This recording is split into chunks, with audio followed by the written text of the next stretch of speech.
बिस्मिल्लाहिर्रहमानिर्रहीम बिस्मिल्लाहिर्रहमानिर्रहीम। शुरू अल्लाह ताला के बाबरकत और पाक नाम से जो अपने बंदों पर बहुत ही ज़्यादा अपने हबीब पाक के सदक़े हमेशा से हम सब पर रहमत ख़ास फरमाने वाले हैं।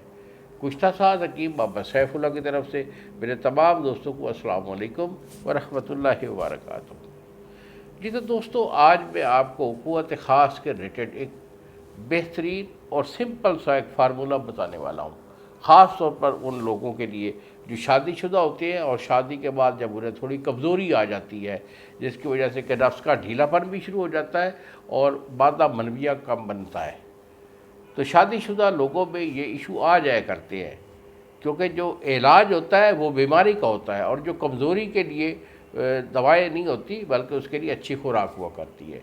तो आज का मेरा जो नुस्खा है, ये आप खुराकी तौर पर अपनी ग़िज़ा में रोज़ाना अगर इस्तेमाल करते रहेंगे तो अल्हम्दुलिल्लाह कभी भी आपके अंदर ये कमज़ोरी नहीं होगी। तो इसमें आपने क्या लेना है, कलवंजी आपने लेनी है 250 ग्राम और तुखा मिलसी लेना है 250 ग्राम और कुश्ता फौलाद ये आप लेंगे 10 ग्राम। तो इन तीन चीज़ों को आपने जो है ना ये सफूफ करके रख लेना है, डिब्बी में महफूज करके रख लें। उसके बाद इसका इस्तेमाल का तरीका ये है कि एक अदद आपने प्याज लेना है, उसको कूट कर उसका पानी निकाल लें। प्याज का पानी जितना निकले वो एक कप में डाल लें और शहद खालिस, बेहतर है कि छोटी मक्खी का हो, 1 चम्मच जो है वो शहद का डालकर और 1 चम्मच इस सफूफ का डालकर इसको जो है मिक्स कर लें।